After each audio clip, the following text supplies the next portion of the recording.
PM Modi આવતીકાલે વિશ્વની સૌથી મોટી કોર્પોરેટ ઓફિસ સુરત ડાયમંડ બુર્સનું ઉદ્ઘાટન કરશે। વડાપ્રધાન નરેન્દ્ર મોદી 17 ડિસેમ્બરને રવિવારે વિશ્વના સૌથી મોટા corporate office hub Surat diamond બુર્સનું ઉદ્ઘાટન કરશે।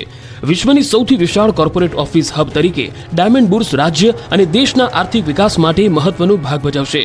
3400 કરોડના ખર્ચે 35.54 એકરમાં સુરતના ખજોદ વિસ્તારમાં નિર્માણ પામેલા આ ડાયમંડ બુર્સ રફ અને પોલિશ ડાયમંડ ટ્રેડિંગનું ગ્લોબલ સેન્ટર બનશે। આ ડાયમંડ બુર્સ 4500થી વધુ ઓફિસો એકબીજા સાથે જોડાયેલી છે, જ્યાં 67000 જેટલા લોકો એકસાથે કામ કરી શકશે। ઉપરાંત અહીં પ્રવેશ પહેલા high security checkpoints, public announcement system પણ આવેલ છે। બિલ્ડિંગના ગ્રાઉન્ડ ફ્લોર પર બેંક, રેસ્ટોરન્ટ, ડાયમંડ લેબ વગેરેની સુવિધાઓ પણ ઉપલબ્ધ કરાઈ છે। સુરતમાં બનેલા આ ડાયમંડ બુર્સ પર દેશ વિદેશના વેપારીઓની નજર રહેશે। અહીં દુનિયાભરના ડાયમંડ રો મટીરીયલની હરાજી, rough, cut and polish diamond, studded jewellery, diamond, gold, silver, platinum jewellery સહિતની હાઈ વેલ્યુ ગુડ્સ મોટી માત્રામાં અહીં ખરીદ વેચાણ માટે ઉપલબ્ધ બનશે।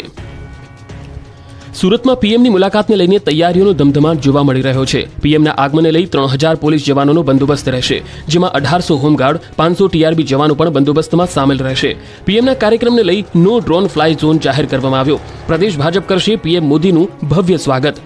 વિવિધ 6 પોઈન્ટ ઉપર પીએમનું સ્વાગત કરવામાં આવશે। ભાજપના 5000 કાર્યકર્તાઓ સ્વાગત કરશે। આ તમામ પોઈન્ટની જવાબદારી ધારાસભ્યોને સોંપવામાં આવી છે।